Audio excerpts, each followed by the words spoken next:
சேலம் பழைய பேருந்து நிலையம் அருகே உள்ள கோட்டை அருள்மிகு அழகிரிநாத சுவாமி திருக்கோவிலில் சொர்க்கவாசல் திறப்பு விழாவை முன்னிட்டு பக்த கோடிகள் அனைவருக்கும் அழைப்புகள்.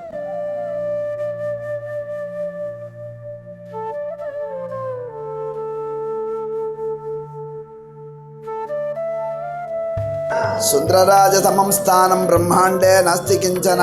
சுந்தரராஜ சமோ தேவோ ந பூதோ ந பவிஷ்யதி. அருள்மிகு அழகிரிநாத சுவாமி ஆலயத்தில் இந்த ஆண்டு வைகுண்ட ஏகாதசி திருவிழா சீரும் நடந்து கொண்டிருக்கிறது. இன்றைய தினம் அதிகாலையில் எம்பெருமான் விசேஷ திருமஞ்சனம் கண்டுள்ளி மாலையில் எம்பெருமான் மோகன அலங்காரம் கொண்டு நாளைய தினம் ஏகாதசியை முன்னிட்டு நாம் பவித்திரமாக இருக்கிறோமா, பகவானை தொடுகிறோமா என்று எம்பெருமானை இல்லம் தேடி வருகிறார். அதற்காகவே எம்பெருமான் பெண்மையிடம் கொண்டு மாறி வேடத்தில் நம்மை பரிசோதிக்கிறார். ஆகவே இன்றைய தினம் மோகினி அலங்காரத்தை நாம் சேவிக்க வேண்டும், பகவன் நாமாவை துதிக்க வேண்டும். அதனைத் தொடர்ந்து எம்பெருமான் இரவு நேரத்தில் விசேஷ திருவாராதனங்கள் நடைபெற்று அதிகாலை 3 மணிக்கு தனுர்மாச பூஜையுடன் எம்பெருமான் வைகுண்ட ஏகாதசி விழா துவங்குகிறது.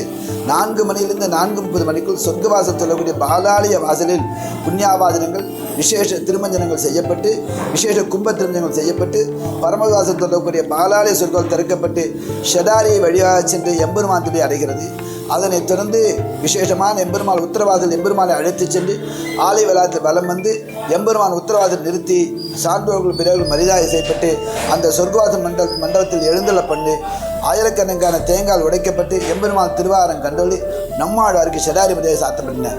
அதனைத் தொடர்ந்து எம்பெருமான் கிழக்கு வாசல் வழியாக ஆலயத்துள்ளே பிரவேசம் செய்து திருவந்திக்காப்பு நடந்து ஆண்டாள் மாலை மாத்தல் வைபத்தோடு விழா என்று நிறைவேறுது.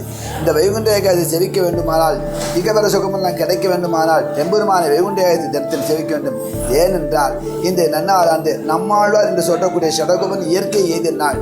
அவர் தன்னுடைய ஆத்மாவை எம்பெருமானே அழைத்து செல்ல வேண்டும் என்கிற நல்ல எண்ணத்தோடு எம்பெருமானே அந்த ஆத்மாவை எடுத்து செல்கிறார்.